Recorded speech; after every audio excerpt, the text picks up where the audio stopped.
Subdominant functions. That's the topic. So, we've already talked about tonic functions, and we covered all the possible tonic functions. And I'm going to stay in the key of C so that we can keep the theory organized. There won't be any distractions or any, well, why this chord or that chord? You'll know exactly why, because we're going to relate everything back to the tonic, which is why everything has a function. So in other words, the tonic functions as the tonic or the one chord because it is the one chord. And so anything going with that will function as the one chord. Even if it replaces it, it's still acting as the one chord, the tonic in a key. So that's a very important aspect of this discussion and why I spent so much time in my own personal artistry studying the function of chords. Because if you know the function of a chord in a song, it affects what you will do with it to apply and to have sound going forward, rather than just seeing everything as a random chord and you have to figure out chord scales for them. There's always a function going on. Now you can ignore those functions and you can always play more free, or you can make mistakes if it's the first time you've played a song, but after a while you start recognizing the movement of music and the sound of it, the sound of music. Hey, there you go. That'd be a good title for a musical. So, but we'll get to that. Maybe we'll write a musical called that. So the idea is that your listening improves. Your ear training improves because you start hearing things in their function.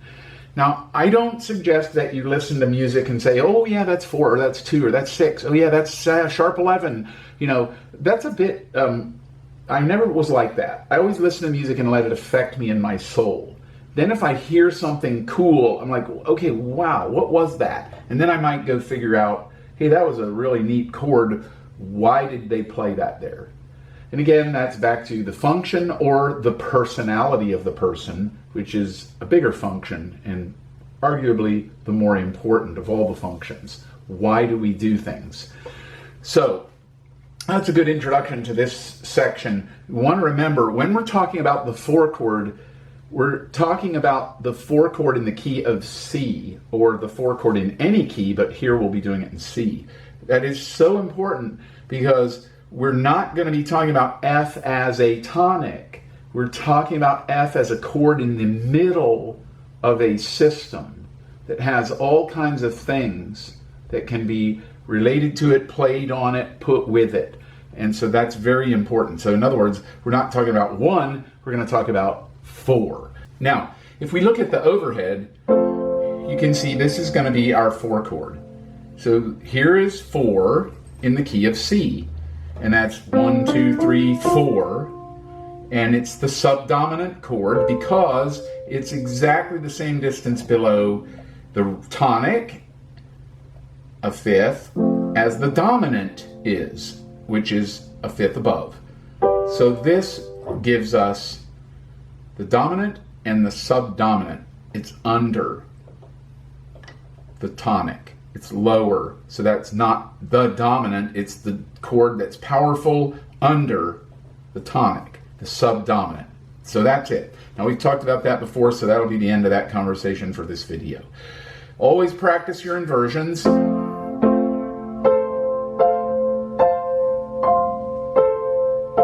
The first chord is, of course, Roman numeral 4.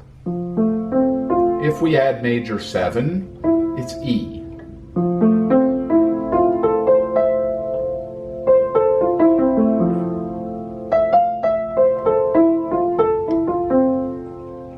So this will be our first subdominant function, the 4 chord.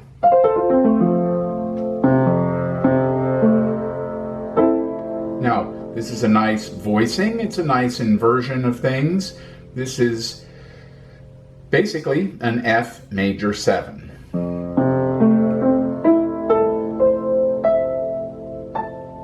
But you'll notice in there we have an A minor.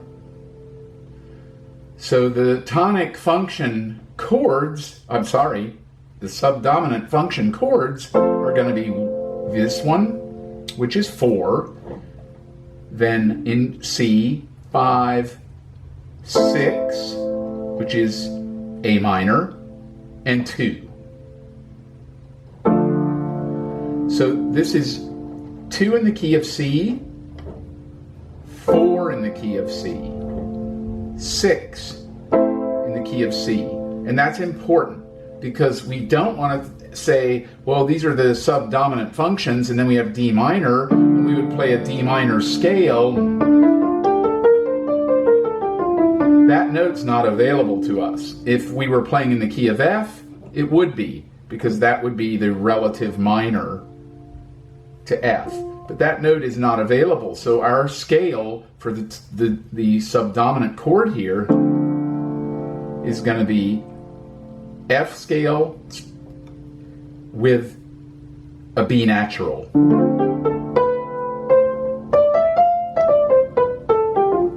And if we start on D, it sounds more like it fits.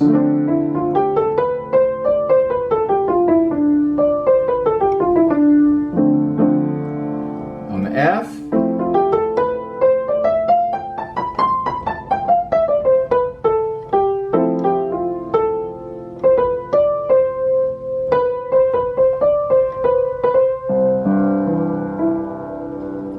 notice how that just went right to C with no problem.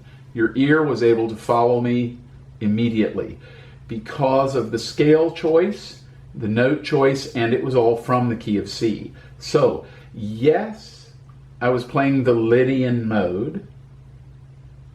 Yes, when I played D minor, I was playing the Dorian mode. But the modes are actually meant to teach or deliver the title of something. There's 2 levels for the modes, briefly, and I'll probably say this again, but it's really important to get this. The modes are not meant to be, well, let's just keep it this way. The modes label all the chords in a given diatonic system, and then you use those labels to determine the function, or you determine the function and put that particular mode with it. The other aspect of the modes is to compose with them. We would compose something in the Lydian mode. That will be different than playing the 4 chord in the key of C. Yes, you want the Lydian note. Technically, yes, it's the Lydian mode, but you don't have to start on F. You can start on any note of the C scale when you're in the key of C. So if we look at this chord, here's an F major 7. My Lydian mode technically is this.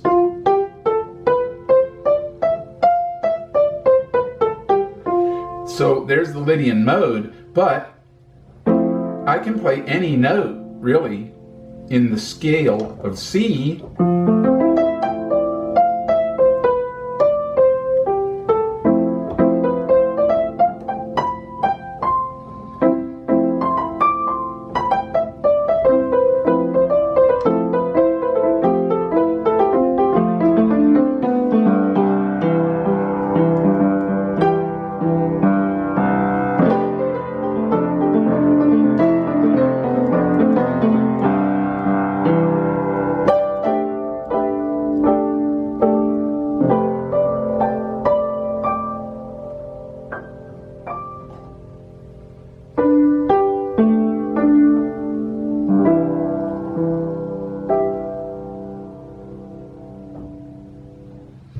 So there's a little example for you of 4 to 1, and it's very powerful, but it always went back to C perfectly. So yes, I was applying the Lydian mode, but I was applying the Lydian sound and the Lydian concept. Why? So that it would sound like it was in the key of C. So that's one really simple use of the modes.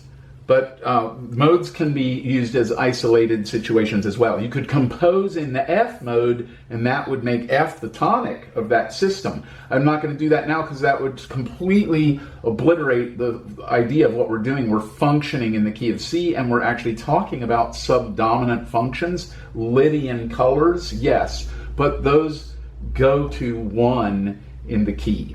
So the subdominant is going to be resolving to 1, or it's going to be floating in the key of C and keeping us in that key. So I think that would clear that up, or hopefully does. So this is our lesson for today.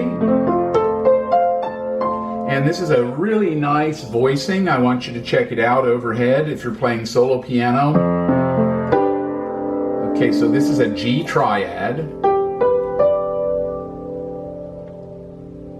And I had the D below. It's just really nice sound.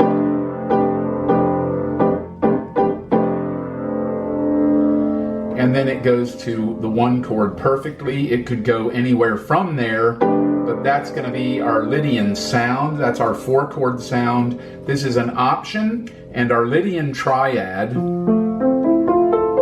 is going to be the major triad a whole step above the root of the chord we're playing. So if we're playing F major 7, and that's our 4 chord, then we're going to have a G triad above it.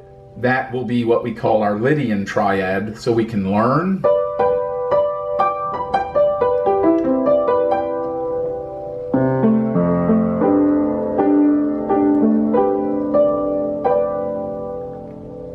In our Lydian mode.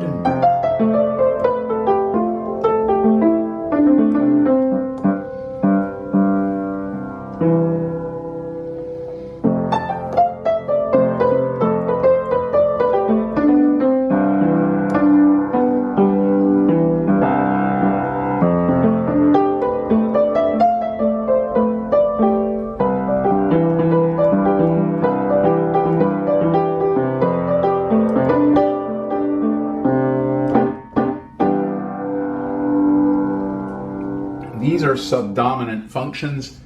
The subdominant chord is F in the key of C. I was playing a G triad, and if you've learned or studied the tonic functions in the previous videos, then you'll notice, and you've already known, that a G triad goes really well with the C.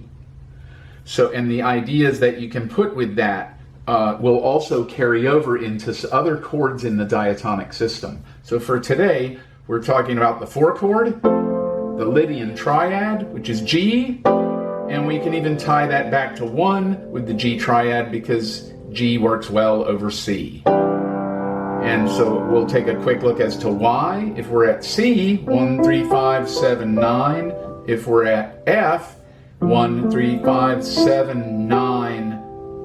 Lydian note, sharp 11, or sharp 4. And 6. So, before we go to our next thing, we'll review quickly. Subdominant functions, to begin with, or first choices in the key of C, or in any diatonic system, would be 4, 2, and 6. Now, the beautiful thing about this is if you learned the tonic functions, then you already know these chords and you can feel them and understand them applied to this. And so for the most part, you're able to do this very quickly, because if you look at the overhead, in the key of C, the tonic functions are 3 and 6. So if we go to F, the tonic functions are 4,